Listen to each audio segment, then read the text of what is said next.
दोस्तों financial year ख़त्म होने वाला है 31 मार्च को।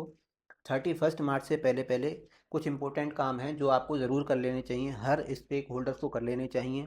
उनकी ये मैंने एक छोटी सी लिस्ट बनाई है, वो मैं आपके साथ शेयर करूँगा, जिससे कि आप उनको जो है कर लें और अपने लिए बेनिफिट पाएँ, अपने बिजनेस के लिए बेनिफिट पाएँ।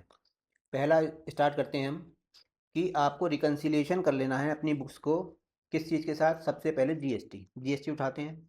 जीएसटी में आउटवर्ड लाइबिलिटी, जो भी आप सेल कर रहे हैं या सर्विसेज प्रोवाइड कर रहे हैं, तो उस पे जो आपकी आउटपुट लाइबिलिटी बनती है उसको आपको मैच करना है। GSTR 1 GSTR 3 भी, जिन जिन रिटर्न्स में हम अपनी आउटवर्ड लाइबिलिटी शो करते हैं उनके ऊपर टैक्स लाइबिलिटी शो करते हैं, टैक्स पे करते हैं, उनसे आपको मैच कर लेना है।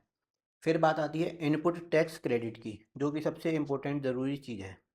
इनपुट टैक्स क्रेडिट आपको अपने GSTR 2B से मैच कर लेना है कि किसी पार्टी, कोई पार्टी ऐसा तो नहीं है कि जिसने अपना बिल GSTR 1 में नहीं दिखाया हो, जिसकी वजह से आपने जो है क्लेम अभी तक नहीं ले पाए हो, तो आप उस पार्टी को रिमाइंड कर लीजिए।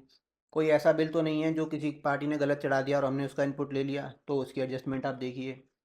डेबिट क्रेडिट नोट आपने जो इशू किए हैं उनकी एडजस्टमेंट करने ली हैं, उनको रिकनसाइल कर लेना है। उसके बाद आ जाता है हमारा TCS और TDS। अगर आपके ऊपर TDS TCS एप्लीकेबल हैं तो आप उनकी भी एक बारी Q1 2 3 सबकी रिकन्सिलेशन कर लीजिए। उसके अंदर कुछ लिमिट्स किसी पर्टिकुलर एक्सपेंस के ऊपर, लाइक रेंट के, अगर रेंट वाली लिमिट TDS वाली क्रॉस हो रही है फोर्थ क्वार्टर में जाके, तो आपको वो भी ध्यान रखना है कि उसके ऊपर भी TDS आपको काटना है और TDS डिपॉजिट कराना है, उसकी कंप्लाइंस आपको करनी है। ट्रांसपोर्टर, ट्रांसपोर्टर अगर आप हैं तो ट्रांसपोर्टर साहब आपको चूज़ कर लेना है 31 मार्च से पहले जीएसटी के अंदर कि आप फॉरवर्ड चार्ज मैकेनिज़्म रखेंगे या फिर रिवर्स चार्ज मैकेनिज़्म के अंतर्गत अपना आना चाहेंगे। उसके बाद एक और चीज़ चूज़ करने का ऑप्शन है कॉम्पोजिशन स्कीम, कि आपको नेक्स्ट फाइनेंशियल ईयर के लिए 26-27 के लिए अगर आपको कॉम्पोजिशन स्कीम लेनी है तो उसको ऑप्शन चूज़ करने का जो अधिकार है आपके पास, वो भी 31 मार्च तक का है। अगर आप एक्सपोर्टर हैं और without payment of tax, without payment of GST अगर आप एक्सपोर्ट करना चाह रहे हैं तो उसके लिए एलयूटी फाइल करनी होती है। नेक्स्ट फाइनेंशियल ईयर के लिए अगर आप एलयूटी फाइल करना चाहते हैं तो 31 मार्च तक का टाइम आपके पास है। MSME पेमेंट्स, एक क्लॉज आया था जिसके ऊपर बहुत सारी चीज़ें हुई थी, बहुत कहा सुनी हुई थी गवर्नमेंट के साथ स्टेक होल्डर्स की, कि MSME को अगर लेट पेमेंट करते हैं तो हमारा एक्सपेंस अलाउ नहीं होगा इनकम टैक्स एक्ट में।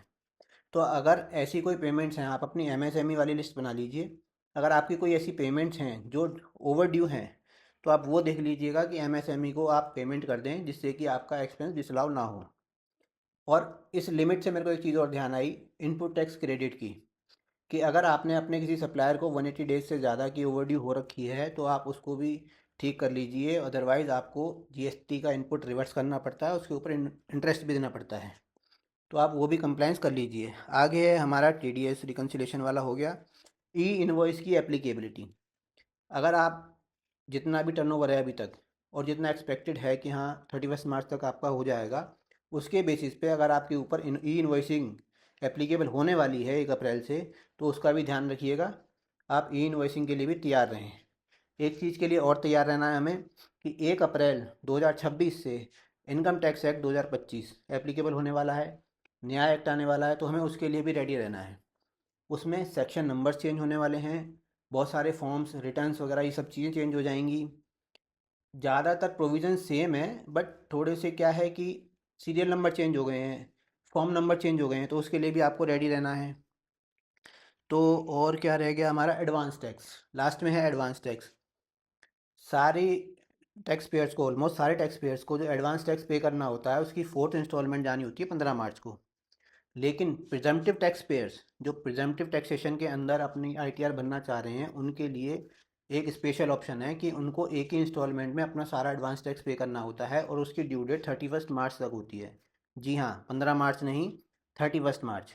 तो अगर आपका एडवांस टैक्स बन रहा है तो आप उसको कैलकुलेट कर लीजिए और उसके अकॉर्डिंग 31 मार्च तक अपना जो एडवांस टैक्स डिपॉजिट करा दीजिए। आई होप कि ये वीडियो आपको समझ में आई होगी, पसंद आई होगी, आप इसका बेनिफिट लेंगे। आज के लिए इतना ही, धन्यवाद।